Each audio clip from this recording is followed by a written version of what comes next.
Bonjour à tous et bienvenue dans cette vidéo. Dans cette vidéo, nous allons décrire les 3 maladies qui terrorisent les hypocondriaques et trouver des raisons pourquoi vous ne devez plus en avoir peur.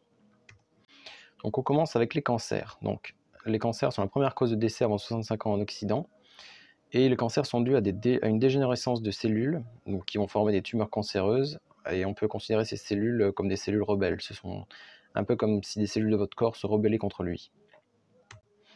Vous avez de bonnes raisons de vous inquiéter si vous avez gardé des mauvaises habitudes pendant plusieurs années pour développer un cancer. Donc, par exemple, si vous êtes un fumeur régulier, si vous avez une mauvaise alimentation depuis plusieurs années, si vous êtes en surpoids, si vous consommez trop d'alcool, si vous n'avez pas d'activité physique, ou alors si vous vous exposez trop au soleil. Alors, 3 symptômes doivent faire penser au cancer, donc une fatigue généralisée qui ne se résorbe pas, une perte d'appétit et si vous remarquez un amaigrissement anormal.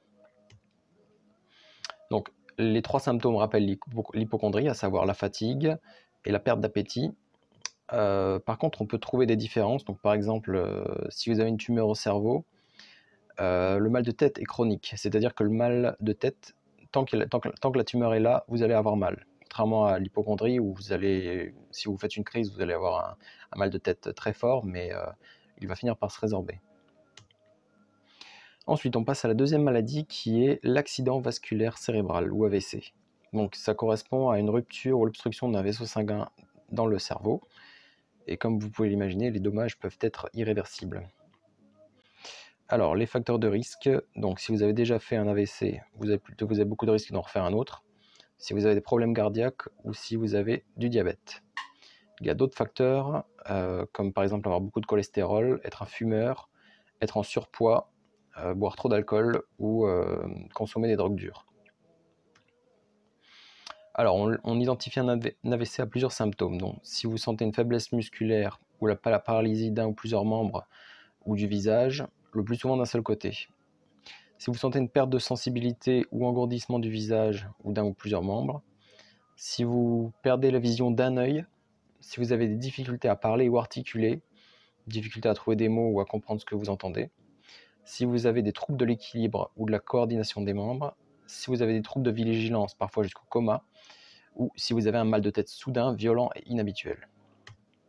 Donc si vous reconnaissez plusieurs de ces symptômes, il faut filer aux urgences sans perdre une seconde. C'est une question d'heure, je rappelle les numéros d'urgence, histoire que vous les ayez en tête. On continue avec la maladie d'Alzheimer. Donc c'est encore une maladie qui fait très peur, qui correspond à une dégénérescence du cerveau. Donc c'est les neurones qui meurent les uns après les autres et bien sûr les fonctions cérébrales sont endommagées et, de manière irréversible. Sachez quand même que cette maladie est rare avant 65 ans. Alors les principaux symptômes qui doivent vous inquiéter. Donc si vous avez des troubles de mémoire fréquents, si vous avez un trouble des fonctions exécutives, donc par exemple si vous n'arrivez plus à vous servir de votre téléphone, si vous avez des problèmes d'orientation dans le temps et l'espace.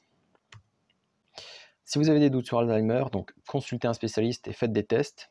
Si jamais vous avez beaucoup de stress et vous êtes fatigué depuis certains temps et que vous voyez que vous avez trop de mémoire plus souvent, prenez le temps de vous aérer et de vous reposer. C'est ce que vous pouvez faire de mieux pour votre mémoire. Et aussi, le meilleur moyen de prévenir Alzheimer ou de ralentir sa progression, c'est d'exercer sa mémoire. Donc la lecture, c'est un très bon moyen, avoir une vie sociale riche aussi, et tout ce qui concerne la culture est très très bon pour ça. Vous pouvez aussi faire le test de Folstein, donc c'est un test qui va vous permettre de dire si votre mémoire est toujours en forme. Je vous mettrai le lien dans la description. Donc voilà, donc en tout cas, ce qui est valable dans tous les cas, c'est si vous avez toujours des doutes après cette vidéo sur les maladies, consultez un spécialiste. Il n'y a que lui qui pourra vous dire si vous êtes vraiment atteint de ces maladies ou pas. Si vous n'êtes pas malade, si vous avez consulté un spécialiste par exemple, mais que vous avez toujours peur, il faut s'éduquer sur l'hypocondrie pour se sortir de cette maladie. On ne peut pas s'en sortir par miracle, il faut vraiment faire l'effort de s'éduquer, et c'est tout à fait possible. Je vous mettrai un lien dans la description là-dessus. Donc voilà, donc si c'est la fin de cette vidéo, si cette vidéo vous a aidé, dites-le moi avec un j'aime. Et si vous avez des questions ou si certaines choses ne sont pas claires, n'hésitez pas à le mettre en commentaire. Voilà, je vous souhaite bon courage à tous.